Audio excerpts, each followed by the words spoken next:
आतिक अहमद जिनका हाल ही में एनकाउंटर हुआ, वो यूपी के एक बहुत बड़े बाहुबली थे, खुद को भगवान समझते थे। बाहुबली बहुत अच्छे लोगों को कहा जाता है और बाहुबली आपको शायद न मालूम हो, ईश्वर को भी कहा जाता है। बड़ी इकलौते नहीं है, आज पूरे यूपी में कुछ 500-100 बाहुबलीज होंगे जिनके हाथ में यूपी का पूरा राज्य है। लेकिन बाहुबली है कौन?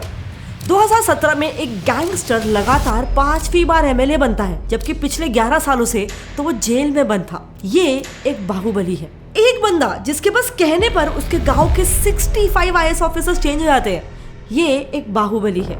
एंड मिर्जापुर टीवी सीरीज के कालीन भैया, वो भी एक बाहुबली ही है। लेकिन अगर ये इतने ही बड़े गुंडे हैं तो ये आज तक पावर में कैसे? आप यूपी के सारे टॉप बाहुबलीज को ले लो, ये सब अपने एमएलए के इलेक्शंस 5-5 बार 7-7 बार जीत चुके हैं। यूपी में बेसिकली एक अलग ही सिस्टम चलता है जिसे बाहुबली सिस्टम कहते हैं, जिसकी वजह से आज यूपी के पूरे 50% एमएलएस पर कोई ना कोई क्रिमिनल केसेस दर्ज है। But wait, before jumping to any conclusions, I know आपने इन सारे गैंगस्टर्स के बारे में मीडिया में काफी नेगेटिव इमेज देखी होगी, right? And I am not here to white wash them, लेकिन एक बार जरा इसका एक ऑल्टरनेट पर्सपेक्टिव भी सुन लो। एंड प्लीज एक डिस्क्लेमर, किसी भी तरीके का बायस नहीं आने के लिए आपको ये वीडियो पूरा देखना जरूरी है, क्योंकि ये वीडियो यूपी के पॉलिटिक्स का एक बहुत ही ट्विस्टेड रियलिटी आपके सामने रखेगा। And trust me, you have no idea what you are going to hear. Hi guys, this is Nikita and Atiq Ahmed के एनकाउंटर के बाद बीबीसी के एडिटर गीता पांडे ने ये ट्वीट किया, Atiq Ahmed the Robin Hood of India. क्या यूपी के बाहुबली सही में वहाँ के रॉबिन हुड्स है? यूपी के एक फॉर्मर बाहुबली टर्न एमएलए हरिशंकर तिवारी गोरखपुर में ऑलमोस्ट हर रोज एक दरबार लगाते थे, जिसमें उनके गांव के 100 से 200 लोग डेली पुलिस स्टेशन या कोर्ट्स में नहीं जाने के बजाय इनके दरबार में अपने समस्या लेकर आते थे एंड उन्हें उनका समाधान भी वही मिलता था। सेम होता है जौनपुर में धनंजय सिंह के राज में, जहाँ गांव के लोग सामने से बोल रहे हैं कि हमारे इलाके के सारे लिंक रोड्स, हैंड पंप्स, ये सब मिस्टर धनंजय की ही देन है। इंसाफ के लिए भी हमको तो इनका ही सहारा है, यही न्याय दिलाएंगे।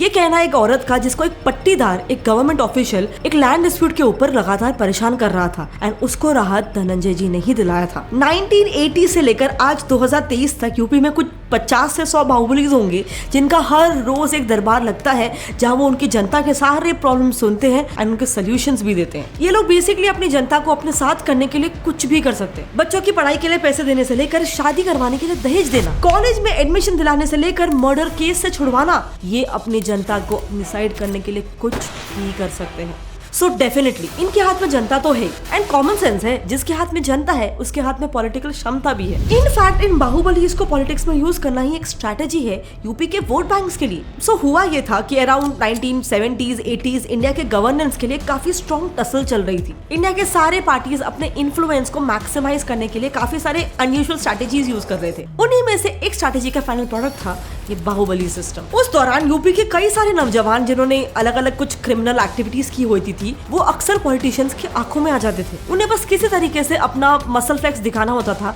जैसे दिन दहाड़े कुछ मर्डर कर देना, किसी भारी क्राइम में फंसने के बावजूद बच जाना, लॉ एंड ऑर्डर के नीचे कोई इलीगल धंधा कर लेना, ऐसा कोई भी क्राइम। नाम लिए बिना अगर बताऊं तो एक क्रिमिनल लोकल चालू शराब बना के उसमें ब्रांडेड लेबल करके इलीगल बेचता था। वही दूसरा एक बंदा जो आज एक बाहुबली है, वो अपने कॉलेज में ही स्टूडेंट पॉलिटिक्स में इन्वॉल्व हो गया था एंड वो स्टूडेंट पॉलिटिक्स से उसने एक कास्ट को केटर करके उस कास्ट की कम्युनिटी में अपना इन्फ्लुएंस इतना स्ट्रांगली बढ़ा दिया था कि अक्सर वो कास्ट को केटर करने वाला इनका पॉलिटिकल ग्रुप और एक दूसरा पॉलिटिकल ग्रुप जो किसी दूसरे कास्ट को केटर कर रहा था, इन दोनों ग्रुप्स के बीच में राइट्स बहुत ज्यादा प्रोमिनेंट हो चुके थे। सो बेसिकली ऐसा सब काम करके ये लोग वहाँ के लोकल मिनिस्टर्स, एमएलएज या फिर इवन कोई बड़े बाहुबली के नजरों में आ जाते थे। अब क्योंकि इन गैंगस्टर्स के पास इन शॉर्ट इन्फ्लुएंस था और पैसे की कोई कमी तो नहीं थी, अब क्योंकि इन पॉलिटिकल पार्टीज ने इनमें एक अपॉर्चुनिटी देखी, उन्होंने सबसे पहले शुरुआत तो ऐसी हुई कि ये पॉलिटिशियंस ने इनसे कमीशन के बेसिस पर काम करवाना शुरू कर दिया, छोटे मोटे काम करवाना। जैसा ऐसा कोई इंफ्रास्ट्रक्चरल छोटा मोटा प्रोजेक्ट दे दिया, जैसे कि रोड प्रोजेक्ट, रेलवे प्रोजेक्ट बनाना, ये सब काम। इलीगल काम भी, जैसे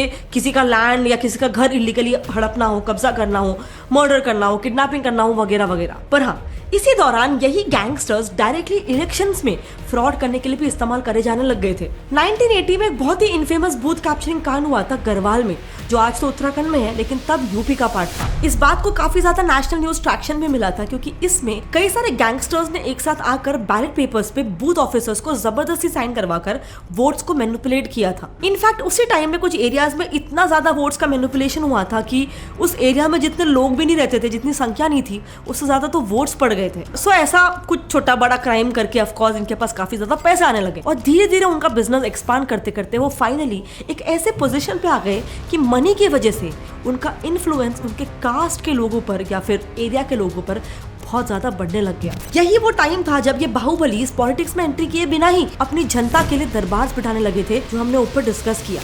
यही टाइम था जब फोन कॉल एरिस्टोक्रेसी भी स्टार्ट हुआ था। मतलब छोटा बड़ा कोई भी काम हो, अगर आपके पास बाहुबली का कोई पहचान है तो बस उनके कॉल से आपका काम हो जाएगा। लेकिन हाँ, एक बात ध्यान रखना, अब तक यानी कि 1985 तक जहाँ पर अभी हम लोग बात कर रहे हैं, बाहुबली और पॉलिटिक्स का कनेक्शन पूरा का पूरा गवर्न होता था दिल्ली से। बट फिर 1985 में पहली बार एक बाहुबली नेता एक जेल में बैठकर एमएलए का इलेक्शन जीत जाते हैं and this was a major turning point क्योंकि अब ये बाहुबली मेन स्ट्रीम पॉलिटिशियंस बनने लग गए। इसके बाद से तो the sky was the limit for them. इस दौरान इनका कॉन्फिडेंस या कहो सिस्टम पे नॉन कॉन्फिडेंस इतना ज्यादा बढ़ गया था कि पुलिस स्टेशन में घुसकर एक मिनिस्टर की दिन दहाड़े हत्या हो गई थी। पहले भी मैंने आपको केस बताया था जिसमें एक बाहुबली गैंगस्टर का इन्फ्लुएंस इतना ज्यादा था कि उसके सिर्फ एक कॉल से उसके 30 ईयर के टेन्योर में 65 आईपीएस ऑफिसर्स का ट्रांसफर उसने खुद करवाया था। मतलब कुछ यूं समझ लो कि इस दौर तक जो बाहुबली पहले पॉलिटिशियंस के मोहताज थे, अब ये पासा उल्टा पड़ चुका था। क्योंकि आप 1980 से लेकर अभी 2023 तक ही ले लो, चाहे जो पार्टी हो,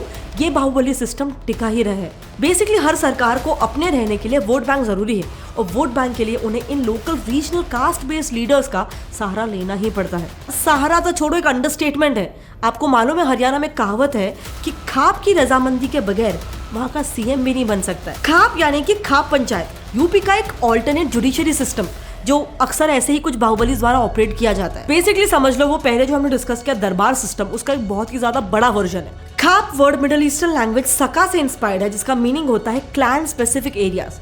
खाप मेनली अपर और middle caste land owners, influential people या फिर इवन बाहुबली का ग्रुप होता है। इनका अपने पर्टिकुलर कास्ट या फिर एरिया पर इतना ज्यादा स्ट्रॉन्ग इन्फ्लुएंस होता है कि ये स्टेट जुडिशरी के पैरेलल एक इंडिपेंडेंट यूनिट की तरह फंक्शन करते हैं। ये मेजरली लोकल डिस्प्यूट्स ही सॉल्व करते हैं, लेकिन इनके इन्फ्लुएंस के कारण कोई भी पॉलिटिकल पार्टी इनके अगेंस्ट जाने का सोच भी नहीं सकती है। वेस्टर्न यूपी, ईस्टर्न राजस्थान और हरियाणा को मिलाकर टोटल ऐसे कुछ 30 अप्रोक्सीमेटली खाप पंचायत आज भी एग्जिस्ट करते हैं। So to sum it up, politics या गवर्नमेंट और ये गैंगस्टर्स के बीच सालों से एक बहुत ही well thought through, mutually beneficial, codependent, symbiotic relationship रहा है। बस 2 मिनट दो, सब समझ जाओगे। यूपी का हर एक बाहुबली को जो पैसा इन्फ्लुएंस मिलता है वो उसकी जनता से मिलता है, ये हमने समझा। लेकिन आज यूपी में कुल मिला के कुछ 40+ कास्ट बेस्ड ग्रुप्स एक्टिव हैं, जिनमें कईयों के लीडर्स भी यही बाहुबलीज ही है। Reason caste politics. यूपी में कास्ट पॉलिटिक्स इस हद तक है कि वहाँ का वेलफेयर डिस्ट्रीब्यूशन भी कास्ट सर्टिफिकेट दिखाकर ही किया जाता है, जैसे कि tube wells, hand pumps, important government officers तक का ट्रांसफर एंड अपॉइंटमेंट्स सब कुछ कास्ट के बेसिस पर ही होता है। एंड ये काम करवाने के लिए मेजर कोलैबोरेटर्स होते हैं वहाँ के बाहुबलीज, जो कम्युनिटी के एजेंडा को लखनऊ पहुंचाने में हेल्प करते हैं और मेक श्योर करते हैं कि उनकी बात मानी जाए। तो शॉर्ट में कहूँ तो ब्राह्मण, क्षत्रियास, SC, ST, OBC ये सारे सेक्ट्स के अपने अपने बाहुबली होंगे जो उन्हीं के प्रॉब्लम्स को सॉल्व करेंगे, उनका ख्याल रखेंगे एंड इसीलिए उस पूरी कम्युनिटी का वोट बैंक आ जाएगा उस बाहुबली के हाथ में। सो ऑफ कोर्स पॉलिटिशियंस भी उनका इस्तेमाल करेंगे वोट बैंक के लिए एंड इसीलिए कास्ट पॉलिटिक्स में एक मेजर रीजन है यूपी में बढ़ते गैंगस्टर्स का। एक और बहुत ही इंटरेस्टिंग रीजन है इनके राइज का। यूपी को इंडिया का सबसे पॉलिटिकली पावरफुल स्टेट कंसिडर किया जाता है क्योंकि यहाँ टोटल 80 MP सीट्स है। एक और बहुत ही फेमस कहावत है, दिल्ली का रास्ता लखनऊ से होकर जाता है। इसके स्टैट सुनो, इंडिया के 14 में से 8 प्राइम मिनिस्टर्स यूपी से इलेक्ट होकर पार्लियामेंट पहुंचे थे। नेहरू गांधी परिवार के 5 जनरेशंस की पॉलिटिक्स का सेंटर यूपी था। 2014 के जनरल इलेक्शंस में बीजेपी भी यूपी के 71 सीट जीत कर ही दिल्ली में गवर्नमेंट बना पाई थी। एंड फाइनली अगर कांग्रेस का करियर ग्राफ यूपी में देखा जाए तो ये है, जैसे जैसे कांग्रेस यूपी पॉलिटिक्स में पीछे होती गई, दिल्ली में उनके चांसेस कम से कम होते गए। UP is that important for national politics और इसीलिए ये बाहुबलीज और पॉलिटिक्स के बीच एक नेवर एंडिंग दोस्ती है। एंड रही बात रॉबिन हुड की, तो बात एकदम सिंपल है। यूपी के ये बाहुबलीज अपनी जनता की मदद जरूर कर रहे हो सकते हैं, लेकिन उन्हें अपने ऊपर डिपेंडेंट रखकर, मतलब आप ही सोचो, एक कॉल करके काम करवा देना, थोड़े पैसे दे देना, क्या इसे सिस्टमाइज नहीं कर सकते? नहीं, क्योंकि अगर ये सिस्टम बैठ गया तो फिर बाहुबली की जरूरत क्या होगी। And same is for government अगर इन्हें जड़ से उखाड़ ले तो मे बी उनके लिए यूपी के इंटीरियर्स तक पहुंचना बहुत ही ज्यादा मुश्किल हो जाएगा। आफ्टर ऑल एक्सपर्ट्स के हिसाब से अगर एक बाहुबली और एक क्लीन इमेज कैंडिडेट इलेक्शन लड़ रहे हो तो उस बाहुबली के चुने जाने के चांसेस 3 टाइम्स हायर होते हैं। सो आपका इसके बारे में क्या ख्याल है? क्या जेन्युइनली ये बाहुबली यूपी के लिए कोई रॉबिन हुड के समान है? एंड क्या अगर गवर्नमेंट चाहे तो इनके अगेंस्ट एक्शन ले सकती है? आपकी जो भी ओपिनियन है हमेशा नीचे कमेंट सेक्शन में शेयर करना। एंड प्लीज इस वीडियो को जितना हो सके अपने फ्रेंड्स और फैमिली में शेयर करो। ट्रस्ट मी, यूपी के इतने ट्विस्टेड पॉलिटिक्स के बारे में उनको कोई आइडिया नहीं होगा। लेकिन चलो ऑल थिंग्स असाइड, यूपी में एक बात बहुत अच्छी हो रही है कि वहाँ का डेवलपमेंट बहुत ही ज्यादा स्पीड से हो रहा है। इस टॉपिक पर हमने डिटेल वीडियो बना रखा है, अगर आप वो देखना चाहते हो तो आप यहाँ पर लेफ्ट पे क्लिक करके उसको देख सकते हैं। जय हिंद।